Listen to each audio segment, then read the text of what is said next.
Good morning and welcome to today's STS-134 mission status briefing. With us today is Gary Horlocker, STS-134 lead flight director, who's just coming off his Orbit 1 shift. Gary, I'll turn it over to you. Great, thank you. Well, folks, it's really outstanding to be with you here today. Obviously, we had a just absolutely beautiful launch yesterday and a great climb to orbit.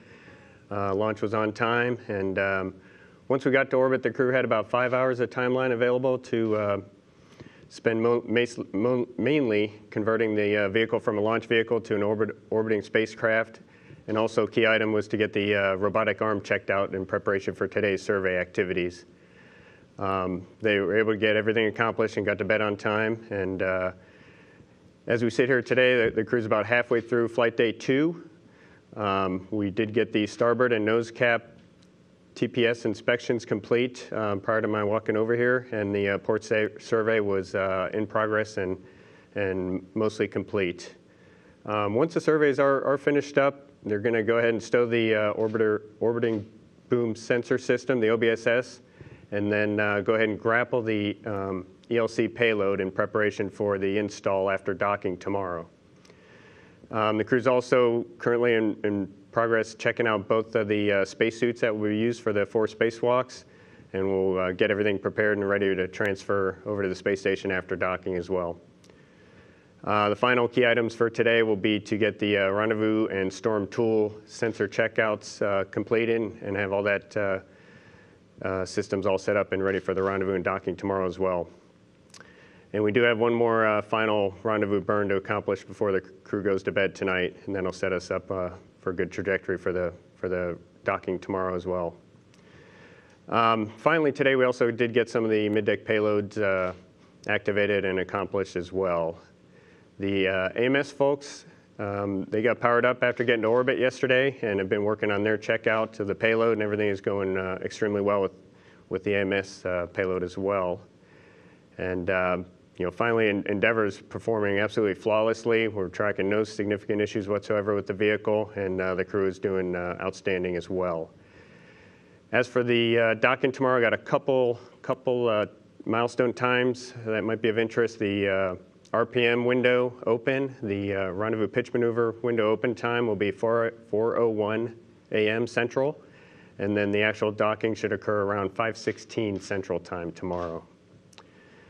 And that pretty much wraps up where we are from launch yesterday through today, and getting ready to get hooked up with Space Station tomorrow and start the docked mission. So that's all I have. We'll take any questions folks might have. Great. Thank you very much, Gary. Here in Houston, we have some new procedures in effect. We won't be bringing the microphone around to you today. Instead, we'll be using installed mics. They'll be directed by our audio control room. Once you've been recognized, please remember to tell us your name and your affiliation.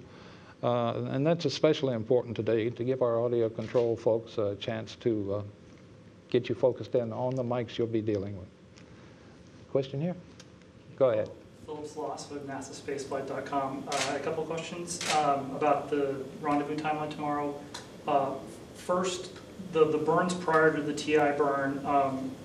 Are you going to be doing an NH burn prior to the NC4 burn? Could you go through the sequence up to the TI burn?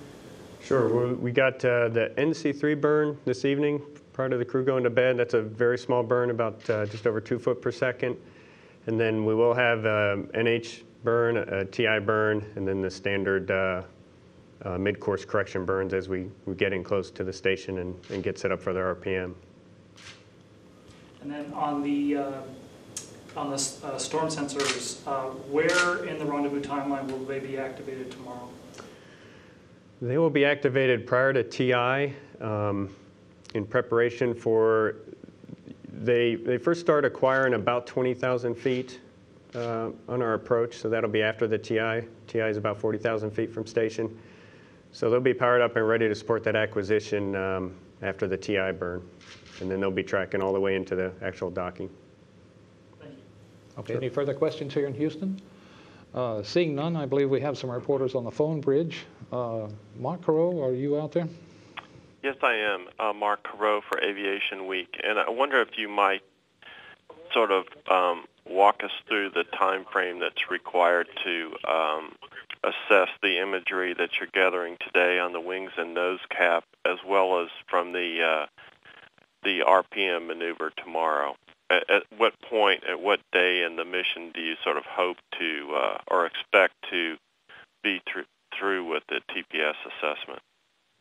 Okay, Mark, yeah, that's a good question. The data we're collecting today, majority of it's focused on the reinforced carbon-carbon parts of the vehicle, the wing leading edges, as well as the nose cap. Those are the areas that see the highest temperatures on reentry. We also got some other exterior images as well today. And the remaining collection of images will be captured tomorrow during the RPM. It's mainly the underside of the vehicle, but we will take detailed resolution photos of the entire external surfaces of the spacecraft. And so the data we're collecting today is actually being processed as we speak, and it will continue to be processed while the crew sleeps. And hopefully they'll get most of that behind them by the time the RPM data becomes available tomorrow. Once all that's in, if everything goes well, we expect to hear initial feedback probably right after the crew goes to sleep tomorrow, after the docking. And hopefully we'll have a good indication that focus inspection will not be required. But again, hopefully shortly after crew sleep tomorrow, we'll have our first indication of how all the data looks. And I had a follow-up question. During the spacesuit checkout this morning, there were a couple of questions about the communications for one of the suits, and I just wondered if you heard enough to know if any of that is stuff you can work around if you have to, or that would have any sort of impact. Yeah, they were just starting to talk that when I had to leave and come over here, but just prior to my coming over here, they did have good comm checks on both suits, so you know, it's a little premature since I wasn't actually plugged in at the time, but I believe both suits are so far looking good. Okay, Mark, is that it for you? Yes, sir. Thank you. Let's go to Irene Klotz. Thanks very much. Irene Klotz with Reuters. Two quick questions. The first is, did anything pop out during the OBSS scans that are already completed? Nothing unusual that I could identify. Of course, you know, a lot of the issues that can occur in the RCC are not, you know, visible to the eye, so the engineers really have to take a good hard look at the data once it's on the ground. But everything looked really good today. Thanks. And did I hear you right that there's just 2 suits and that those 2 are going to be used amongst all 3 of the EVA crew members? Yeah, we have 2 suits on the orbiter. Of course, there's several suits on station as well. So between the full complement, we're gonna have the suits for the 3 crew members to do all 4 spacewalks. Thank you. I actually had one other one, but this probably is more for the MMT. But had you heard anything about any launch pad damage from the liftoff yesterday morning? I've not heard any details about the launch pad at this time. Okay, thanks very much. Welcome. And I believe we have Seth Bornstein with us from Kennedy Space Center. Yes, thanks. Just again, I might have missed this. Was there any, over time, the last few hours, has there been anything new coming from the video? Does it all still look as good as it did in, you know, the initial preliminary video for foam damage? Yeah, there's no new information that I heard during my shift today. Everything I heard, the ride to orbit went great. Very, very little concern whatsoever. And then, of course, all the imagery we took today was looking really, really good too. So far, I'm not aware of any concerns at all on the vehicle.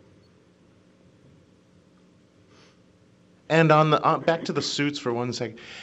You're saying the comms are working. Comm is working now, fine now. But that it was a comm issue at first. I just want to make sure I was right. Heard that right. Is that correct? It was a comm issue, and that you've overcome it.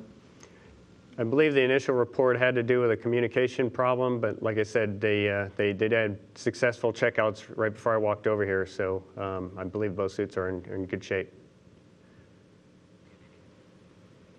Okay, you understand that's all from Kennedy. Bill Harwood, are you there? I am here, but the 3 questions that I had have been answered, so thank you very much. Okay, and Todd Halverson, are you with us? I am. Thanks very much. Todd Halverson of Florida Today. I was wondering about the right nose wheel landing gear tire pressure to instrumentation funny that you guys had. Is that indicative of a real problem, or is that more than likely just something with instrumentation? Yeah, that's it's an intermittent instrumentation issue. It's been sporadic since we got to orbit, and we're just going to keep an eye on it. It should be no impact whatsoever, but we do see transducers periodically have some issues like this, so it's no big concern at this time. Thanks, and I'm also curious about a focus inspection if it were required. How would that affect the timeline and mission content? Yeah, so we have the ability to go ahead and incorporate a focus inspection. I believe we have up to 4 hours available on flight day 6 that we would work in if focus inspection is deemed to be required. And again, if we need more time than that, we'll shuffle things around to make it happen. But we can accommodate a focus inspection that would occur on flight day 6, pending no other changes to the timeline. And we would be losing no content by doing that as well. Okay, thanks. That's all for me, John Ira. Okay, thank you, Todd. I believe that's it for the phone bridge. Do we have other questions in here, Houston? Philip Sloss with NASASpaceflight.com again. Just a bookkeeping question about the ascent data. Has that all been downlinked to the ground by now? Yes, all the ascent data is on the ground. That's correct. Okay. Yep. Thank you very much. You bet. Very good. With that, I believe we'll wrap up the briefing. Gary, thank you very much. We appreciate your being here. Reminder that you can follow the STS-134 mission of Endeavour at www.nasa.gov. Thank you for being here.